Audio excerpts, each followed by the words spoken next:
Bonjour Pierre Zeidler. Bonjour Réa. Merci d'avoir accepté ce petit interview. Nous sommes chez toi dans le village de Wolfisheim que tu m'as ramené gentiment. Est-ce que tu peux nous te présenter un petit peu ton parcours artistique? Alors, mon parcours, mon parcours artistique, bien sûr. Hein. Ouais. Eh ben, j'ai commencé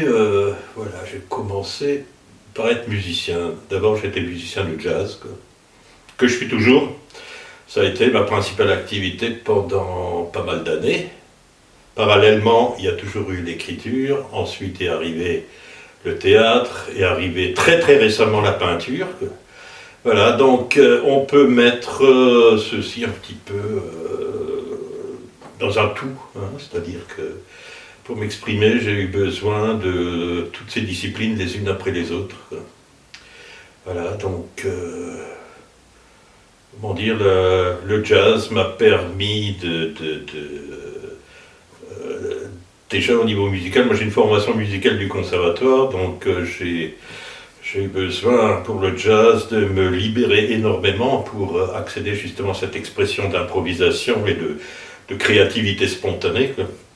Voilà, ce qui nous rapproche bien sûr enfin je dis bien sûr pour moi, qui me rapproche de la poésie et de la littérature, où j'ai commencé aussi alors ça remonte à quand, une trentaine d'années, j'ai commencé à écrire du texte en nonsense, et qui consistait à complètement décomposer le langage, en faisant des mots valises, en écrivant des textes avec des mots valises, des calembours, enfin quelque chose de complètement déjanté, puisque de tout temps j'ai été passionné par ce qu'on appelle le nonsense britannique, quoi. Des auteurs comme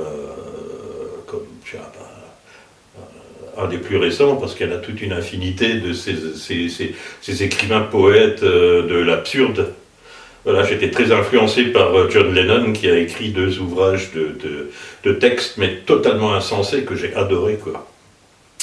Donc voilà, pour expliquer un peu ma démarche dans différentes disciplines artistiques, c'est-à-dire, pour être très précis, une recherche d'une liberté totale, quoi. Voilà. Et donc une expérience qui s'est poursuivie donc dans l'écriture, ensuite dans la poésie, tout en faisant des expériences personnelles au niveau de l'écriture, très très diverses. Donc je me suis intéressé à énormément de formes d'expression écrite, sans pour autant m'inspirer de choses existantes, mais je me suis rendu compte que ma sensibilité pouvait s'écrire de différentes manières. Et en tant que musicien, tu joues quel instrument en fait? Alors moi je suis clarinettiste saxophoniste. J'ai aussi des notions de guitare que je travaille plus ou moins régulièrement, quoi. Mais pas en jazz, hein, c'est plutôt une inspiration plus proche du rock'n'roll. Voilà. Mais ça c'est plus pour mon plaisir, quoi. Disons, je ne me sens pas d'attaque moi de monter sur scène avec une guitare. Dans tes recherches artistiques, je crois qu'il y a aussi, c'est la peinture, ce qu'on voit derrière toi d'ailleurs, Ouais. c'est comme des tableaux. Et il y a un côté aussi théâtre, non? Tu fais des Oui, le théâtre. Alors le théâtre, il y a 2 formes de théâtre. Moi j'ai écrit des pièces, des pièces de théâtre qui ont été jouées d'ailleurs, et d'autres. Donc j'ai créé aussi une compagnie de cabaret dialectophone, c'est-à-dire alsacien, quoi. Voilà. Pour amener, comme je disais tout à l'heure, une touche un peu d'humour absurde dans l'humour alsacien, parce que moi je suis né avec le dialecte. Mes parents, donc on a vécu toujours à la maison dans une ambiance toujours très, comment dire, beaucoup d'humour, énormément d'humour. Mon père et ma mère avaient des expressions comme ça, des expressions au quotidien qui étaient empreintes de nonsense aussi, en alsacien, hein, donc, que même parfois les Allemands ne connaissaient pas, quoi. Et donc, au fil du temps, quand j'ai commencé à écrire, quand je commençais à faire du théâtre, je me suis dit, mais cet humour-là qu'on qu'on m'a appris quand j'étais gamin, c'est-à-dire tout gamin. Il faut à tout prix cet humour, donc cet humour à tendance anglo-saxonne existe dans le dialecte alsacien. Je me suis rendu compte que l'alsacien déjà par lui-même était on dit souvent que les Alsaciens ont la tête carrée, ils sont très bourrus, ils sont très... Non, ça c'est une facette, il y a une autre facette où ils sont extrêmement, extrêmement déjantés. Et c'est tous ces domaines-là dans lesquels tu produis. Est-ce qu'il y a une relation, par exemple, avec la musique, littérature, peinture, et encore, comme on dit, des théâtres?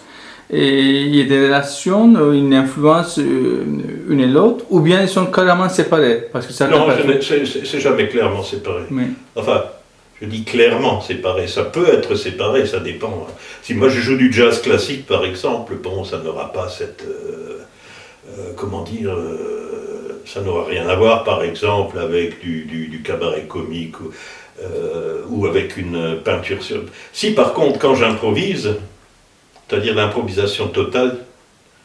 Bon, j'ai beaucoup travaillé l'improvisation pour finalement en arriver que si on me demandait là dans 10 minutes de jouer seul, d'improviser 1 heure tout seul devant un public, ça ne poserait absolument aucun problème, quoi.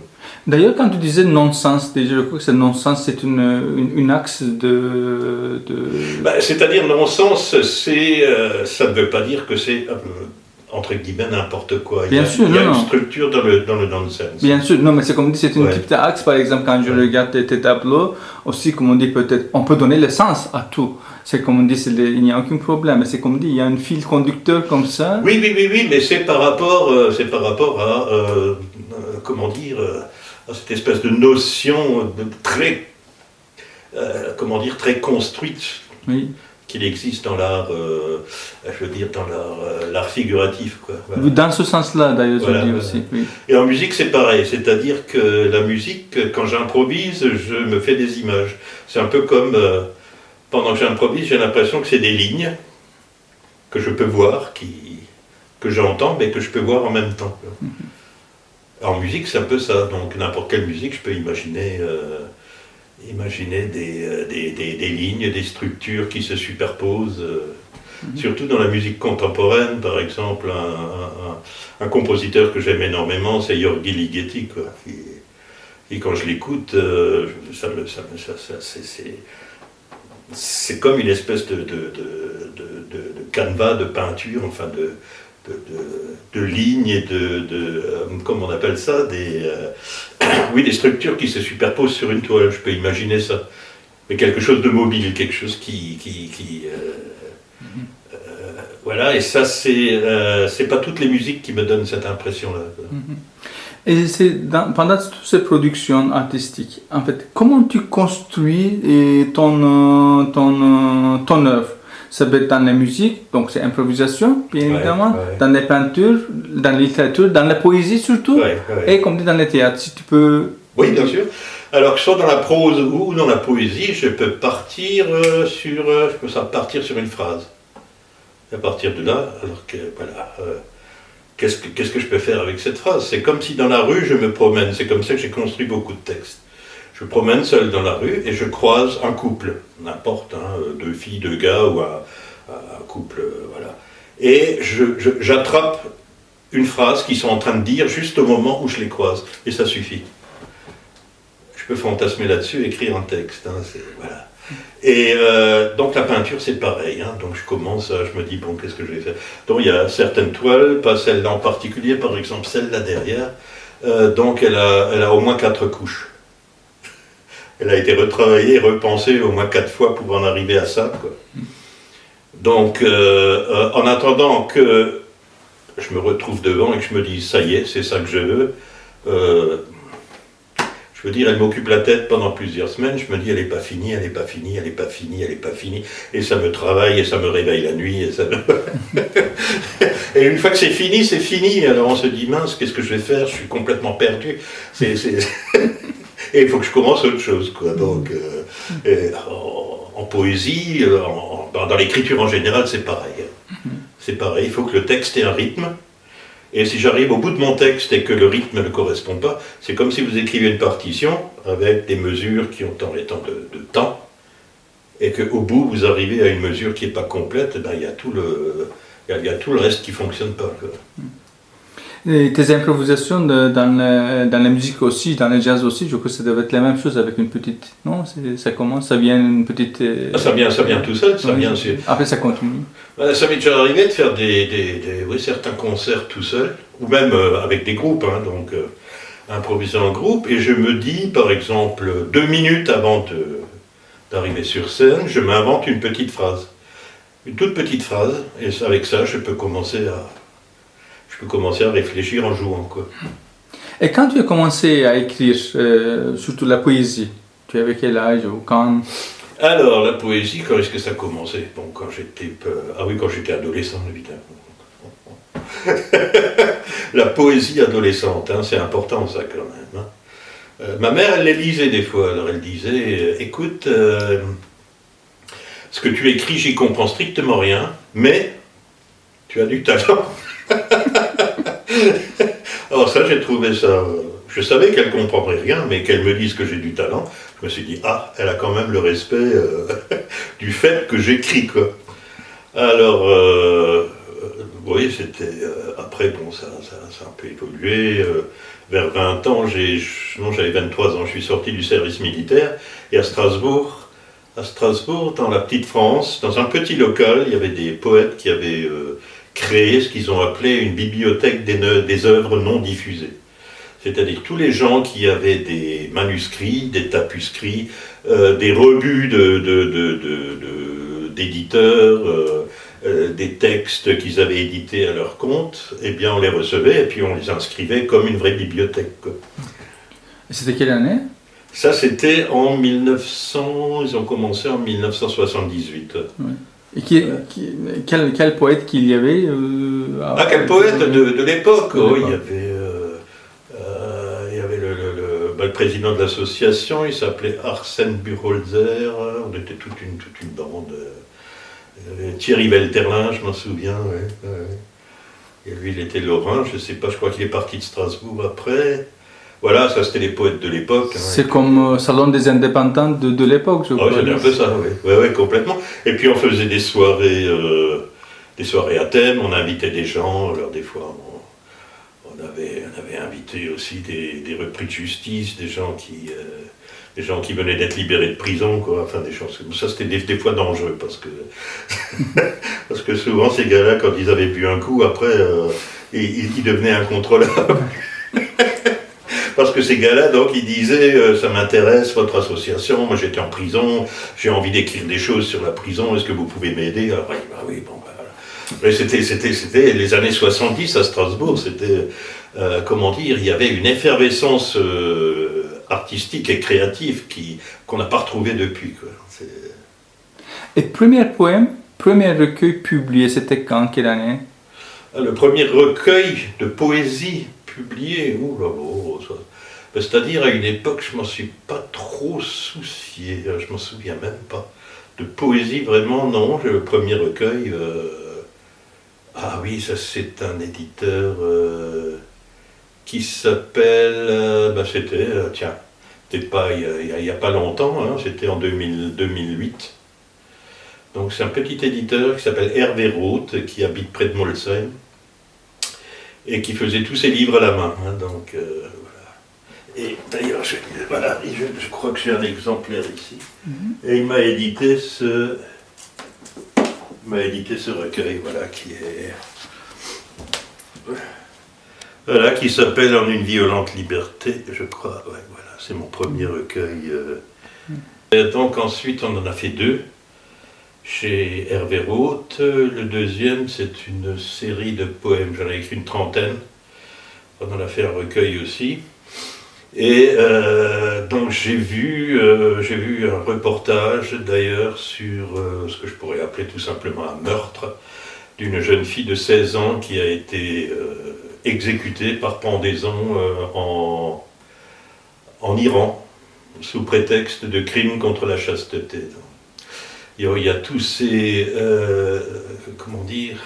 son état civil a été trafiqué et on a changé son état civil pour que, au jour de l'exécution, elle ait 22 ans et pas 16 ans, parce qu'il était interdit d'exécuter les mineurs, quoi. Et ça m'avait tellement révolté que je lui ai consacré,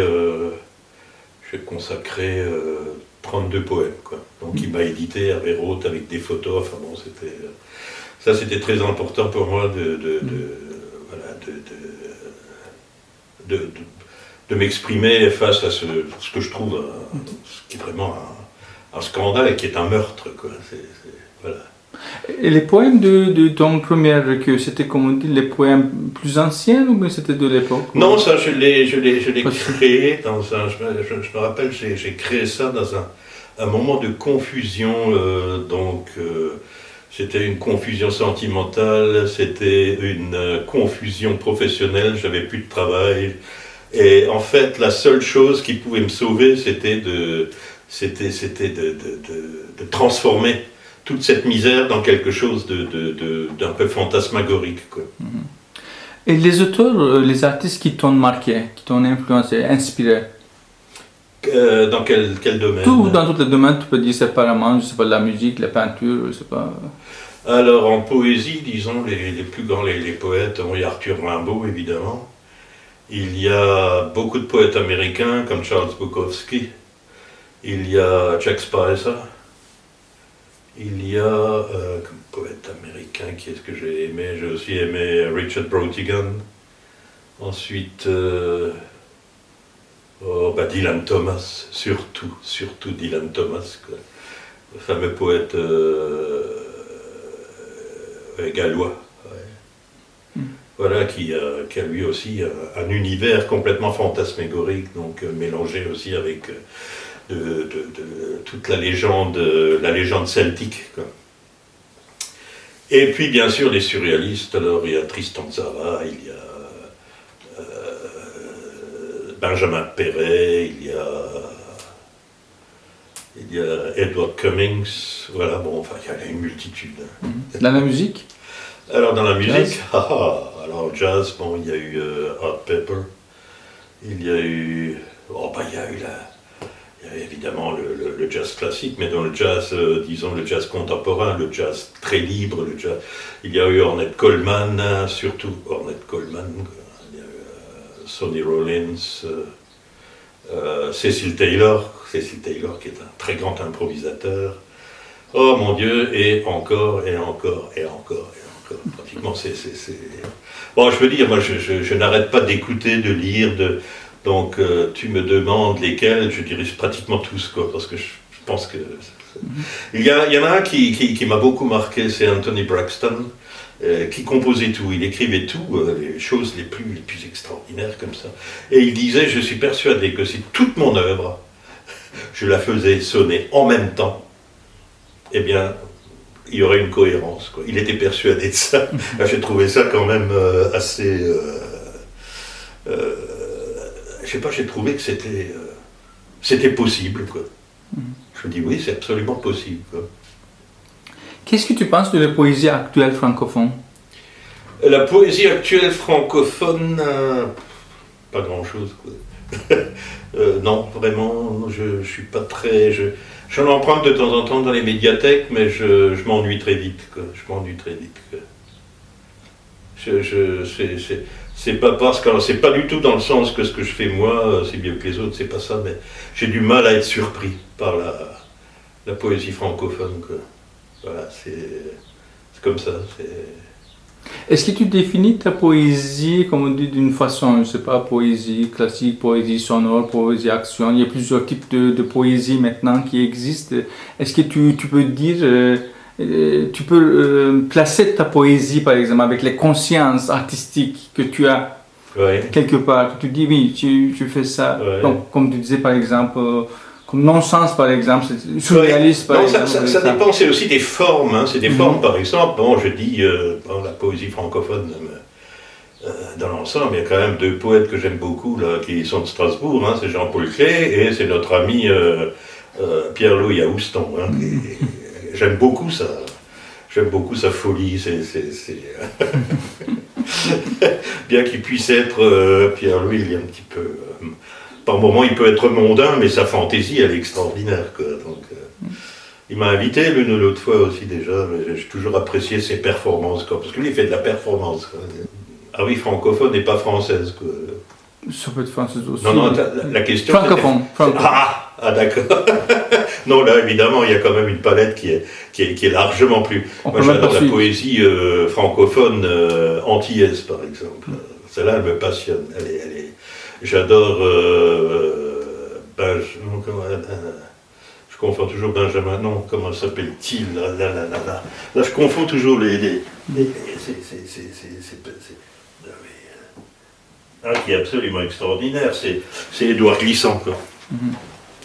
Édouard Glissant qui a un langage qui est... voilà, d'ailleurs, le titre de ce recueil, c'est « Pays rêvé, pays réel ». Ça raconte, ça dit tout. Hein. Et ces mots sont des mots qu'on ne rencontre pas tous les jours. Et il fait une construction... Ah, puis alors René Char, évidemment, c'est un peu du même esprit. René Char, c'est quelqu'un, c'est comment dire, un orfèvre du mot qui même des fois, quand ces images ne sont pas très... comment dire, sont assez abstraites, mais malgré cette abstraction, ça vous emmène dans une autre dimension. Hein. Et là, Édouard Glissant, c'est un peu la même chose, quoi. Bon, il y en a d'autres. Hein. Il y avait René de Pestre, qui est haïtien. Et puis, pour la francophonie, oui, c'est un peu tout ce qui vient un peu outre-Atlantique. Hein. Bien sûr aussi les Africains. C'est une poésie que j'ai énormément lue, ça aussi. C'est-à-dire aussi écrire en alsacien? Non. Ah oui, en alsacien aussi, oui. En alsacien, oui, il y a quelques poètes qui m'ont marqué, c'est Nathan Katz, par exemple. En dialecte, quoi. Oui. En dialecte. Nathan Katz, oui, parce que bon, la poésie... bon, il y en a d'autres, hein, mais disons que je me rappelle quand j'étais enfant, on avait l'habitude d'offrir des recueils de poèmes à nos grands-pères, à nos grands-mères, mais c'était de la poésie extrêmement folklorique et puis très très réactionnaire, quoi. Voilà. C'était pour ne surtout pas déranger la tranquillité intellectuelle du bon petit Alsacien. Ça, c'était les années 50-60, hein, donc. Et puis il y a une autre poésie ensuite qui a émergé dans les années 70. Et qu'est-ce que tu penses en fait, la poésie actuelle alsacienne dans les poésies actuelles françaises? Ça veut dire, c'est comme on dit, est-ce qu'elle trouve sa place ou non? Parce que je pose cette question. Tu veux dire dialectophone? Oui, c'est ça. Si elle trouve de la place dans la poésie française, déjà. Dans la poésie française, je pense que c'est très localisé quand même. Hein. Localisé, sauf les poètes alsaciens qui s'expriment en français, alors là, oui. Par exemple, Jean-Paul Clé, lui, il a déjà une dimension largement en dehors des frontières, enfin des frontières, comment dire, régionales. Hein. Il y a beaucoup de poètes dialectophones qui trouvent une très grande audience dans le Pays de Bade, hein, dans donc la région frontalière qui s'appelle l'Ortenau. Voilà, les artistes dialectophones sont très très souvent invités à des manifestations culturelles en Allemagne. Et je veux dire, ce n'est pas toujours... comment dire, c'est pas partagé. Hein, donc, inviter par exemple des poètes, des chansonniers badois, ils ont du mal à se faire inviter chez nous, alors que les Badois ont toujours invité les Alsaciens, quoi. Oui. Ça, c'est ce que je trouve un petit peu dommage, quoi. Et c'est comme on dit, la poésie alsacienne en Alsace, c'est une poésie, comme on dit, qui est haute ou invitée. Parce que dans certaines régions, comme on dit, la poésie locale, même s'ils sont le maître, le hôte, ils sont comme les invités. C'est comme par rapport, comme dit, la langue française, par exemple. Et ici, c'est comme on dit, alsacienne. Est-ce que c'est par rapport à l'égard de français? Est-ce qu'elle trouve sa place? Ou vraiment, comme on dit, on le considère comme une langue régionale, locale? Oui, c'est plutôt ça, hein, je veux dire, c'est... les langues régionales sont très confinées dans la région. Ou alors, si vous avez des milieux ou des associations ou comme ça d'artistes pour la défense d'une langue régionale, il y a des connexions entre d'autres régions. Hein. Donc ça comment dire, c'est plutôt une politique culturelle de s'intéresser à s'intéresser à la culture d'une autre région et puis de faire des espèces de connexions, quoi. Parce que je veux dire, il y a beaucoup de régions, beaucoup de cultures régionales qui sont un petit peu, je peux dire, qui sont un tout petit peu muselées quand même par le centralisme français, quoi. Ouais. Voilà, c'est par exemple en Occitanie. Donc ça fonctionne entre l'Occitanie, l'Alsace et puis la Bretagne et puis oui, là effectivement là il y a des connexions, quoi. Oui, mais je donne un exemple par exemple. En Occitanie par exemple, les poètes occitans, comme les invités, je sais pas, comme on dit, comme les langues rares. Alors que comme on dit, ils sont de là-bas, c'est leur pays et c'est leur langue là-bas. Oui. C'est un peu comme on dit quelque chose de contradictoire, mais comme tu disais, comme des centrales et devant des centrales centralisées. Oui, enfin, ils vont exprimer des choses que dans leur langue, qui vont être exprimées de la même manière dans la langue d'une autre, d'une autre région, quoi. Parce que bon, il faut bien parler de langue, hein, parce que dialecte, patois, tout ça, c'est confus. Dialecte, oui, quand on dit dialecte, c'est une forme un petit peu, non, c'est c'est une autre langue. Une déformation historique d'une langue nationale. Hein. Par exemple, les Allemands, ils vont appeler notre dialecte Elsässerdeutsch, quoi. C'est-à-dire, c'est l'allemand alsacien. Je trouve que c'est une très belle définition, quoi. Et ça veut bien dire d'où vient l'alsacien. C'est l'alsacien, je pense, si je ne me trompe pas, ça serait plutôt une forme médiévale d'une certaine façon, d'une certaine forme de Hochdeutsch, quoi. Voilà. Et la langue alsacienne, elle est extrêmement riche, elle a un vocabulaire extrêmement riche, elle a une grammaire, une conjugaison qui est très différente du Hochdeutsch, quoi. Et moi j'ai écrit énormément de poèmes en alsacien, et puis je veux dire, c'est une langue qui n'est pas facile, elle me passionne parce que c'est une langue, quoi. Pour la continuité de la langue aussi, il faut écrire. Si on ne produit pas, il ne peut pas vivre. Ça devient de plus en plus rare. C'est grâce à toi, grâce aux autres poètes alsaciens. Oui. Il faut écrire, il faut... Oui, je l'écris. Alors, bon, la difficulté de l'écriture, c'est que tout le monde a sa façon d'écrire. Donc, nous avons eu un immense poète qui est décédé il y a quelques années, André Beckmann, que je connaissais bien, que j'aimais beaucoup. Lui, il avait simplifié l'alsacien, il a créé une structure d'alsacien avec des accents, parce que nous avons des expressions, vocales qui ne correspondent pas au français ni à l'allemand, et puis il a fallu des accents pour dire à l'alsacien, ça, quand tu vois une voyelle comme ça, il faut le prononcer comme ci et comme ça, quoi. Donc il a simplifié un tout petit peu, puis moi j'ai créé ma façon de l'écrire, je me suis beaucoup inspiré de Beckmann pour l'écriture. Alors quand on écrit un texte, il faut faire attention que l'orthographe soit toujours la même, et ça c'est très difficile. Si j'écris un texte aujourd'hui, très bien, j'écris un autre texte une semaine plus tard, et je me rends compte que tiens, mais j'ai pas écrit l'orthographe de la même manière. Et là où ça devient embêtant, c'est quand on fait un recueil ensuite, et puis que on se dit bon, on peut pas là, par exemple, d'une page à l'autre, avoir une écriture différente. Donc il faut vraiment se mettre dans la tête, ok, j'adopte telle et telle façon d'écrire, et puis voilà, comme ça, j'ai pas d'éternel problème de correction, quoi. La traduction. La traduction, oui. Qu'est-ce que tu penses? Alors moi je parlerais plutôt d'adaptation. On adapte, hein. Je ne l'ai jamais fait, je voulais le faire un jour avec mes poèmes alsaciens, mes poèmes en dialecte, et puis faire de l'adaptation française.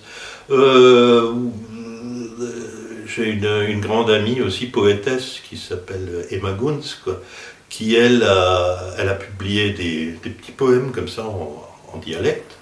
Mais elle a adapté, elle a pris le sens de son poème et elle a écrit le même sens, mais pratiquement un autre poème par moment, quoi. Donc une adaptation très libre, quoi.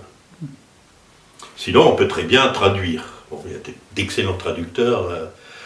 Je j'ai aussi lu des poèmes allemands. Bon, j'aime beaucoup aussi les textes, les recueils en bilingue, pour voir un petit peu comment les uns et les autres traduisent. Des fois c'est bien, des fois c'est moins bien. Moi je suis plus pour l'adaptation. La poésie, en général, l'art, c'est un besoin, une nécessité pour les autres, pour les gens. Non, la poésie, il faut créer cette nécessité. Il faut créer cette nécessité. Par exemple, quand je fais une lecture de texte, que ce soit de la prose ou du poème, je les joue. Lire, ça, non. Les gens qui lisent très mal leurs poèmes, ils ennuient très vite ils passent à côté de ce qu'ils écrivent eux-mêmes, quoi. Ça, j'ai remarqué à beaucoup de lectures, quoi. Et c'est dommage, on est obligé de suivre ce qu'ils disent, et puis on se dit, ah, là, ça c'est important, pourquoi il ou elle a passé si vite là-dessus Non, il faut jouer ces textes, quoi. Il faut vivre. Oui, il faut les jouer comme un comédien, quoi. Voilà. Merci beaucoup, Pierre. Eh bien, merci, Léa. Voilà. Ok. Voilà, là, je vais lire un petit extrait d'un recueil donc, que j'ai publié en 2008 chez Hervé Roth, donc micro-éditeur, voilà, c'est comme ça qu'on dit, on ne dit pas petit éditeur, micro-éditeur. Voilà, micro-éditeur, ça, c'est plus une connotation avec... la foi et l'effort qu'ils font pour publier des livres. Voilà, ça s'appelle En une vie en lente liberté, et puis donc ce sont des... Comment dire, c'est... Voilà, il y a le sous-titre, c'est Jazz and Blues, quoi. Donc c'est effectivement un recueil plein de blues, et puis avec du jazz aussi. Voilà, c'est un recueil qui est encore disponible de quelques exemplaires. Voilà, je vais lire donc un poème sur le jazz, ça s'appelle « Le jazz est noir ». Le jazz est si noir. Jazz is black. Jazz is so black.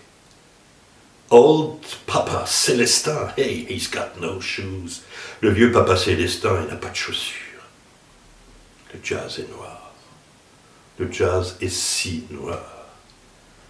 Le jazz est colère, le jazz est en colère. Jazz is anger, jazz is angry. Charlie Mingus. No jazz, music. Charlie Mingus, hey, pas jazz, musique. Charlie's got a knife way. Jazz has got a knife. Charlie a un couteau et le jazz a la nuit. La nuit a sa gloire et le jazz n'a pas de chaussures. Chai. Night's got its fame and jazz has got no shoes. No shoes. No shoes, no shoes. Just blues. Just blues. Voilà, il y en a quelques-uns encore que je trouve. Voilà, donc je vais vous faire un petit concert de jazz poétique. Voilà, donc ça c'était un poème qui était plus dédié à Charlie Mingus. Donc j'en ai d'autres, ma foi. Ah, voilà. Donc, ça c'est un poème destiné à Lester Young. Hey Lester, joue Lester. Comme d'autres à New York, Frisco, LA. Joue Lester, joue.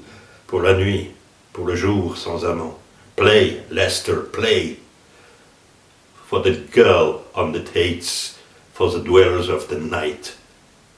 Une bonne nuit d'amour et une seule cigarette et le cœur à l'envers, un chorus sans secours. Play, Lester, play. Et le jazz de la vie qui s'enivre. Le jazz de la vie qui l'anime, le jazz de la nuit, oh yeah, le jazz de la nuit. Le jazz de ta vie qui t'enivre, le jazz de sa vie qui t'anime, le jazz de vos nuits, oh yeah, le jazz de vos nuits.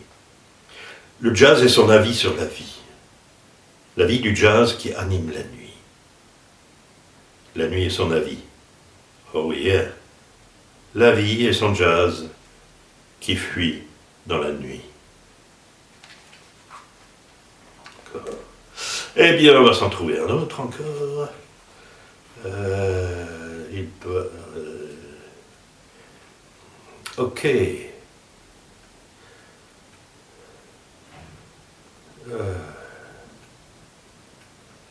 Grand silence. Est-ce qu'il y en a d'autres?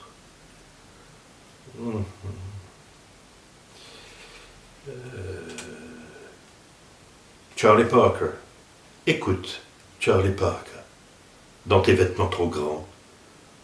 Dans un monde trop petit. Écoute, Charlie Parker. Écoute. Voilà, le plus court.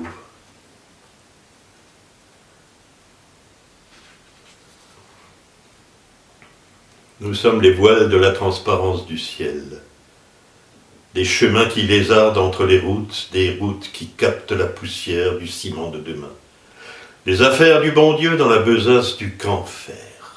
Ton corps caressé d'octobre, un reste de fleurs au service du solstice. Et quelquefois, un ruisseau de salive qui se souvient ton bégayant.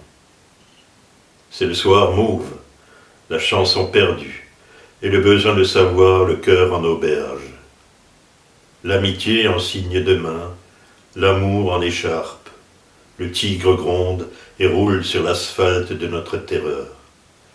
Un sang volcan surgira à l'annonce de notre mort, rougé de honte et d'aubes ultimes.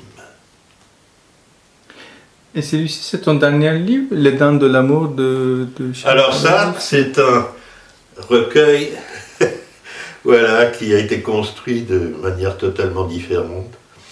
Là, je me suis amusé avec simplement le rythme et les rimes, et j'ai laissé venir. Donc ça fait un résultat de 350 poèmes que j'ai pratiquement écrit à la file. Et j'ai fait un premier recueil et un deuxième, donc voilà. Alors, donc ils sont particulièrement surréalistes, un peu irrévérencieux.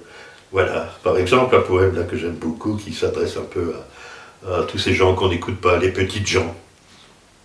Petits hommes en pâte à modeler, que l'on n'écoute jamais, qu'on moleste à tout va et revient. Modestes petits hommes empâtés, je vous écoute si vous me recevez. Petits hommes à la bouche pâteuse, que l'on n'écoute jamais, qui dégoûtent, toujours je vous écoute. Si vous me recevez-vous? Rappelez, lorsque vous serez modelés, petits hommes molestés, restez à l'écoute d'une oreille modeste. Petits hommes en pâte à molester, ne m'appelez pas si je vous dégoûte, je suis un petit gnome en forme de chewing-gum mâché, je voudrais parler à d'autres hommes modelés et recrachés, masticotés, déchiquetés, ingérés, digérés. Petits hommes, petits gnomes, défigurés, déconsidérés, écrasés, éparpillés, diminués, malmenés, restez à l'écoute, restez en forme modelée, reconstituée, bouche rieuse, râleuse, ou bonne pâte, tout est à inventer, à enchanter. Alors, qu'est-ce qu'on a encore?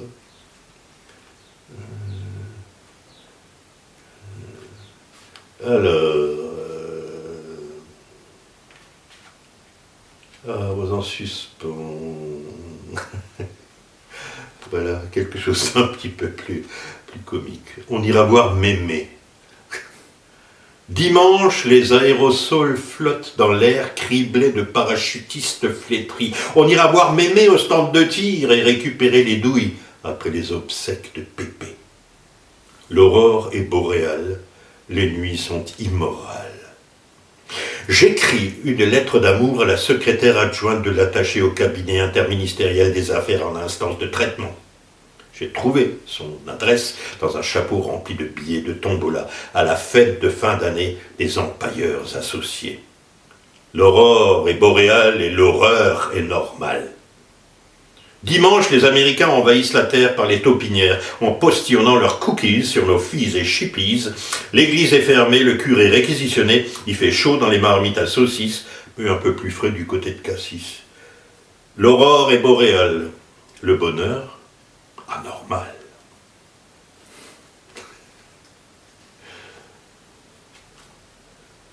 Alors, il y a des jours borgnes qui ne voient pas le temps passer. Alors, on reste à rien faire, à fouiller dans les tiroirs, à se tirer la langue, dans le miroir, à se faire peur dans le noir. Il y a des nuits grises sans pantalon, sans chemise, des revolvers en bandoulière dans les garçonnières, des filles sinoc qui asticotent et fricotent, des gigolos qui clignotent en redingote. Il fait jour comme dans un four, l'amour joue son grand retour au détour des faubourgs. Les temps sont lourds d'un bonheur à la bourre, de la gare de Strasbourg à celle de Hambourg. Il y a des filles de Sologne qui lorgnent les borgnes en Dordogne, de jour, de nuit, qui ont du temps à passer, à rêvasser, à fricoter dans les faubourgs du bonheur, dans les miroirs d'où l'amour joue à nous faire peur. Tu as encore un autre livre ici, Décadrage. Voilà, ça c'est un livre que je viens de publier à compte d'auteur. C'est de la prose, ça s'appelle Décadrage. Stérile et inapproprié à nos plus nobles aspirations. La réalité se présente comme une obscène collection de tableaux, dans une galerie poussiéreuse et mal aérée. À chacun de se saisir des événements tel un pilleur de musée, d'en arracher les cadres et d'en badigeonner les toiles d'une couche d'irrévérence qui leur sied bien davantage. Guerre, pandémie, bonheur en constant échec. Rien de cela n'est drôle, alors pourquoi ne pas en rire? Voilà un tout petit texte sur le bonheur. Le bonheur. Nous sommes restés dans l'appartement et avons posé nos valises dans l'entrée. Nous nous sommes assis sur le lit et avons poussé un soupir. On fait quoi maintenant? Elle a demandé. J'ai haussé les épaules. Si on faisait un enfant, elle a proposé. J'ai haussé les épaules. Elle s'est levée, a ouvert la fenêtre et le soleil a illuminé la pièce. Belle journée, elle a dit. Si on se jetait par la fenêtre, elle a proposé. J'ai haussé les épaules. T'es pas drôle, elle s'est insignée. On pourrait s'installer d'abord, j'ai proposé. Elle a haussé les épaules. Je me suis levé.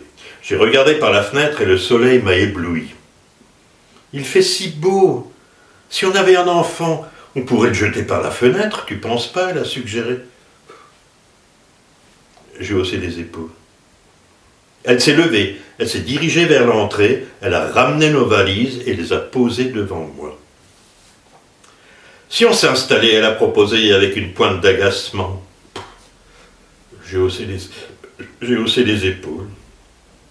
Elle s'est levée, elle a saisi nos valises et les a jetées par la fenêtre. Elle a refermé la fenêtre, elle s'est rassise sur le lit. Elle m'a regardé. Je l'ai regardé. Nous avons haussé les épaules et poussé un soupir. Voilà. Rien de cela n'est drôle. Alors, pourquoi ne pas en rire? Merci beaucoup, Pierre. Tu peux parler un petit peu de votre groupe Turbulence aussi, n'est-ce pas? Ah, le groupe Turbulence, oui, le groupe Turbulence, Turbulence, c'est un collectif, c'est très... nous sommes des auteurs très disparates, hein, donc aux influences, au style très disparate, et je veux dire, d'une certaine manière, ça apporte une forme de richesse aussi, puisque nous publions depuis l'origine 2012 des cahiers, les cahiers de Turbulence régulièrement, quoi. Des fois, la plupart du temps, des recueils à thème, donc chaque membre, chaque auteur de Turbulence va traiter un sujet à sa manière et dans son genre, quoi. Vous êtes combien?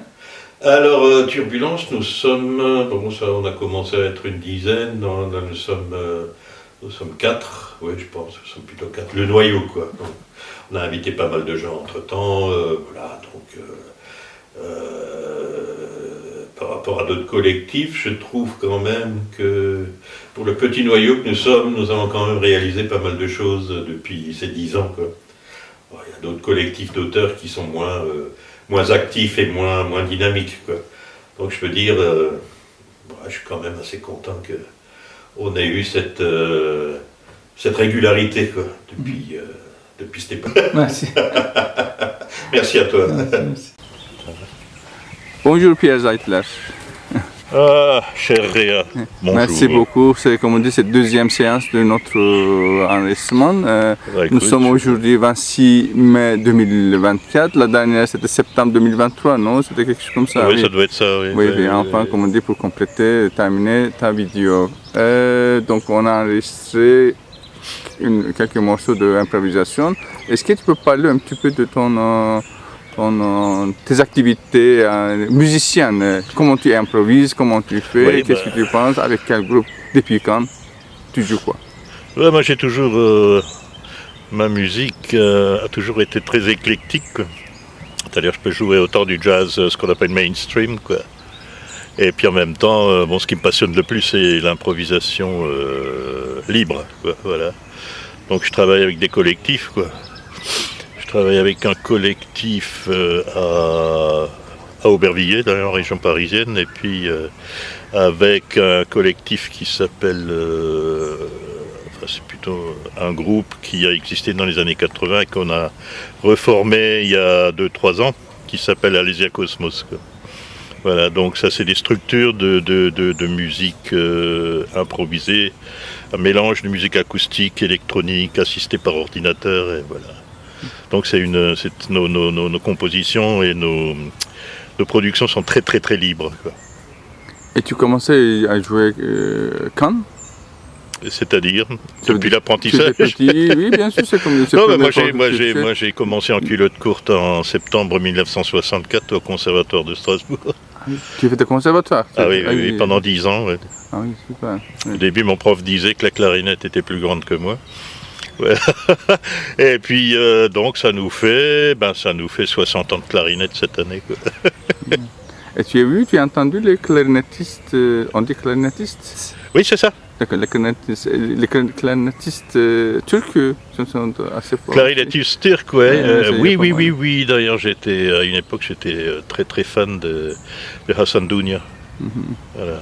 Il avait fait je me rappelle, il avait fait un enregistrement sur une cassette à l'époque, hein, que des amis italiens m'avaient offerte, quoi, et où il joue en solo. Ça m'avait énormément impressionné, et puis c'est là que j'ai commencé à avoir envie de jouer seul aussi. Voilà. Quels musiciens t'ont influencé ou inspiré? Au niveau de l'improvisation. En clarinette, oui. En clarinette, en clarinette, il y a eu Tony Coe, clarinettiste anglais, il y a eu Lol Coxill, donc un saxophoniste soprano britannique, il y a eu... je parle qu'au niveau du saxophone soprano, quoi, pour l'instant. Il y a eu Eric Dolphy, bien sûr. Lui, c'est clarinette basse, quoi. Et puis il y a eu Steve Lacy aussi, et puis bien d'autres au fil du temps, quoi. Est-ce que tu as créé des groupes, par exemple? Tu étais ensemble ou toujours seul? Des ensembles, oui, un ensemble de jazz que j'ai animé pendant presque 15 ans, quoi, qui s'appelait Swing to Swing, qui était donc du jazz, du bebop, le bebop soft de la West Coast, quoi. Voilà, donc on a énormément joué avec eux.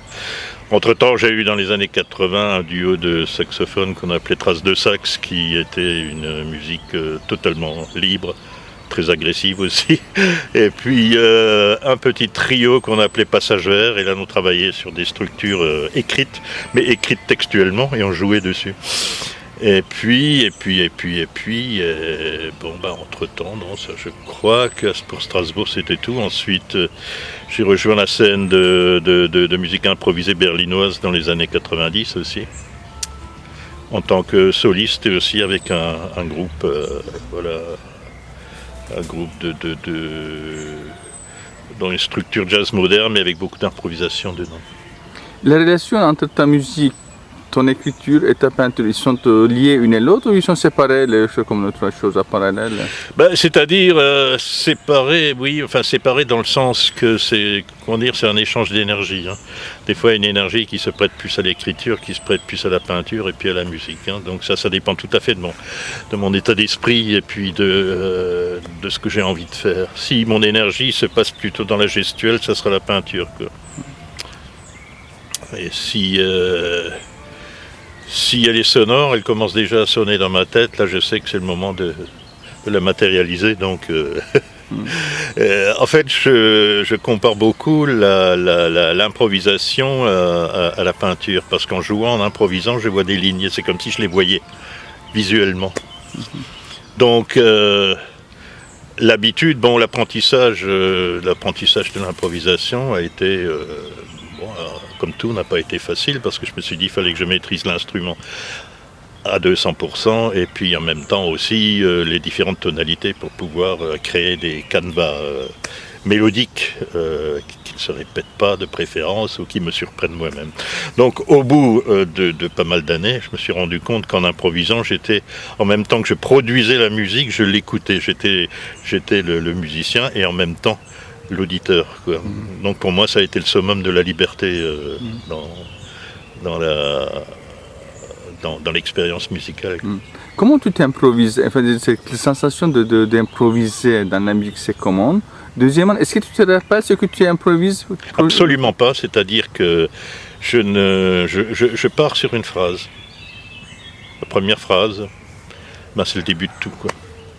Voilà, et je ne sais pas quelle sera cette phrase. Je m'installe, si je joue en public, je suis là, et puis ça dure, il me faut 3-4 secondes pour que cette phrase se matérialise dans mon esprit, et puis ensuite c'est parti. Est-ce que tu as publié tes musiques, par exemple? Je crois qu'il y a des enregistrements probablement, ces enregistrements. Oui, en solo, oui, j'en ai qui sont trop âgés, ils sont trop vieux. Il y a notamment, mais il y a encore un enregistrement... que j'ai réécouté, que j'ai enregistré en 1997 avec un contrebassiste berlinois, on a enregistré à Berlin d'ailleurs, qui est un duo de clarinette alto et de contrebasse. Là j'en suis encore assez content parce que là on a joué tout un week-end en improvisant et puis à l'issue de ces sessions, on a choisi les improvisations et puis on a fait un CD. Est-ce que tu participes aux festivals aussi parfois ou tu as déjà participé? Non, actuellement non. Disons que je suis devenu très paresseux là. Devenu un petit peu paresseux. Et puis voilà, j'ai pris entre guillemets ma retraite dans le sens que je touche une retraite, donc je ne suis plus dépendant à 100% de chercher ce que j'ai fait, chercher du travail. Artistique, ce que j'ai fait pendant 40 ans, et puis, disons, j'étais un peu fatigué, et ça arrivait à point d'avoir une assurance financière. Et puis ça dure un moment, ça dure 2-3 ans, je commence à peindre plus qu'autre chose, quoi. Maintenant ça revient, cette énergie me revient, j'ai de nouveau envie de me mettre en selle, quoi. Ta relation avec ta clarinette? Ma relation, c'est pareil, c'est des instruments que j'ai choisis, j'avais énormément d'instruments à une époque, et puis je m'en suis débarrassé de pas mal, j'ai gardé ceux qui m'intéressaient, c'est-à-dire mes 2 clarinettes, alto et soprano, et puis mon saxophone soprano. Voilà, et donc c'est des instruments qui vont me raconter, et puis tout à fait autre chose. Hein. C'est-à-dire la clarinette, elle sera beaucoup plus aérienne. Voilà. Elle sera beaucoup plus aérienne, elle m'inspire d'autres lignes musicales. La clarinette alto qui est beaucoup plus grave, pareil. Voilà, quand je joue, j'aime bien jouer des deux pour donner le contraste, quoi. Et puis offrir une différence de spectre à l'audience.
Ça les calme.